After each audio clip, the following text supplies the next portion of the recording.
Dávid, zahral si 77 úderov, ako sa cítiš, ako sa ti dnes hralo? Hralo sa mi super, s výsledkom som veľmi spokojný, ale čo sa týka rán, som tak mierne, lebo robil som veľa chyb, ktoré som nemusel robiť, ktoré mi zhoršili o 3-4 rany výsledok, ale celkový dojem série dnešnej a z výsledku som spokojný. Čo počasie, podmienky, ihrisko? Počasie vlastne bolo super, lebo teraz sme tu boli od pondelku do piatku, sme tu mali sústredenie reprezentácie a počasie bolo katastrofické. Skoro každý deň fúkalo dosť silný vietor, že ovplyvňoval loptičky. A dneska zo začiatku bolo troška zimšie, tak dusnejšie, ale potom sa to... ale nefúkal žiadny vietor, to bolo super. A potom už na tej druhej devine bolo slniečko, príjemne, že hralo sa, čo sa týka podmienok počasia super. Na 18. respektíve na 9. ale na poslednej jamke sa ti podaril bunker shot do jamky, ako si to prežíval? Tak bol som veľmi nadšený, lebo myslel som si, že už si pokazím výsledok vlastne, lebo bol som v bunkri 4. ranou a išiel som do páru a iba ten pár ma vlastne mohol zachrániť a keď som dal 10 metrov z bunkra do jamky, tak bol som veľmi šťastný z toho a milo prekvapený. O týždeň sú Ostravice, určite sa tam plánuješ vybrať, ako tam vidíš svoje šance? Tak fakt neviem povedať, v Ostravicách som hral iba raz v živote, je to veľmi ťažké ihrisko a musíš tam byť veľmi taktizované raniny hrať a rozmýšľať nad tými ranami, čiže fakt neviem, ale chcel by som tam zahrať nejaký dobrý výsledok. Takže Samo, druhé víťazstvo po sebe na túre olympijských nádejí, už nezvykol si na to už? Tak áno, tak zvyknúť tak som si nezvykol, zase som mal asi viac šťastia, dalo sa to zahrať určite aj lepšie, ale tak je príjemné zvíťaziť. Ako sa ti hralo? Hralo sa mi dobre, druhá devina mi išla určite lepšie ako tá prvá. Tú prvú som si tak zvykal na ihrisko, by sa dalo povedať. Ihrisko je veľmi nádherné a určite sa sem aj rád vrátim. Tvoj handicap je teraz na čísle nejak 40-42, čiže pomaličky hádam plánuješ aj prechod do inej kategórie. Áno, toto by bolo super, keď postúpim do tej lepšej kategórie, ale tam je tá konkurencia určite väčšia a potom by tie poháre už asi tak často neboli doma. Ako si spokojný s ihriskom? Ako sa ti páči v Skalici? Ihrisko je určite úplne nádherné, určite sa sem rád vrátim, je naozaj nádherné, krásne. Jasmína, pokračuješ vo víťaznej vlne, tretí vyhratý turnaj z 3 turnajov, perfektná úspešnosť. Čím to je? Neviem, náhodou mi to dneska išlo, tak neviem. Porazila si aj svoju sestru, boli ste spolu vo flajte, ako vyzerala tá hra? Tak všelijako, lebo tak niečo nám obidvom vyšlo, niečo zase jednej nie, tak nejak. A tebe sa ako hralo dneska? Dneska sa mi hralo dobre, pekné počasie, teplo, dobré ihrisko, dobrý flight. Čiže všetko v poriadku. Ema, znova ďalšie víťazstvo na ďalšej túre olympijských nádejí, na ktorej si sa zúčastnila. Ako sa cítiš? No tak dobre, s výkonom dnešným som celkom spokojná, takže to dobre cítim.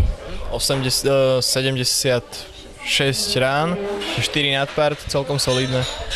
Áno, ale mrzí ma, že na 16. jamke som zahrala ešte double a úplne zbytočne. Na 15. predtým bolo avšak birdie, to som si stihol pozrieť, ako to prebiehalo to birdie. Tak, zahrala som drive na fairway, celkom dobrý. Potom som zahrala na green a putt. Inak si spokojná s ihriskom? No, ihrisko je pekné, dobre som sa na ňom cítila, len tie greeny by mohli byť v lepšom stave. Čo je s nimi zlé? Sú veľmi pomalé. Takže Ríšo, tvoje druhé víťazstvo na túre olympijských nádejí, ako sa cítiš? Celkom dobre, dá sa a je to ešte lepšie ako pred 2 týždňami. V čom? V tom, že som si udržal to prvé miesto a že som si zlepšil handicap. Ako sa ti dnes hralo? Ako sa ti páčilo ihrisko, podmienky? No, podmienky boli vynikajúce. Hral som tak normálne celkom. A prvá devina celkom vyšla 6 párov, takže dobre. A čo tá druhá? Druhá, nešli vôbec rany, iba 2 páriky a nesedí mi to trochu, tá druhá devina. Ale tak celková spokojnosť s výsledkom. Áno. Zajtra sa chystáš do Lozorna? Áno, chystám sa a bude to určite celkom ľahké ihrisko. budeš obhajovať, takže budeš pod tlakom, alebo budeš sa snažiť čo najviac, aby si to zvládol?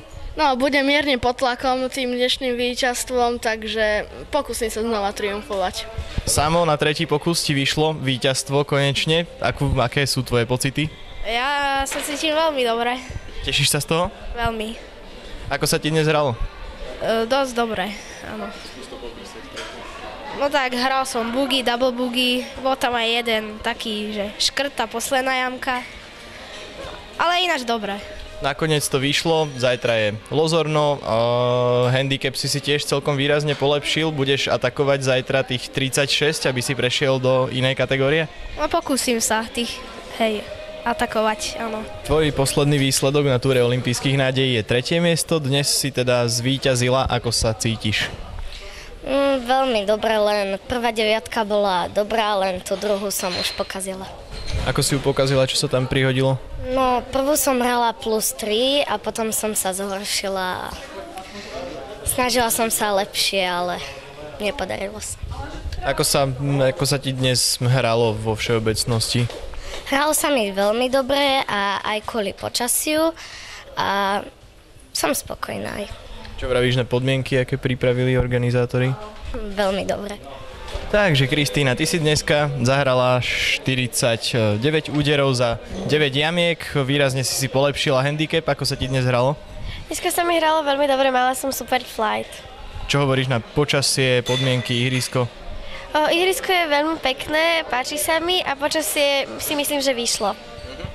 Polepšila si handicap dosť výrazne na 34,5, to znamená, že zajtra nastúpiš u seba doma už v inej kategórii. Tešíš sa na to? Áno, veľmi sa na to teším. Budeš hrať 18 jamiek, nebude to unavujúce? Nie, ja hrám 18 jamiek radšej ako 9. A otázka na záver, kto je lepší kedy, ocino alebo mamina? Mamina. Dneska bola mamina, hej?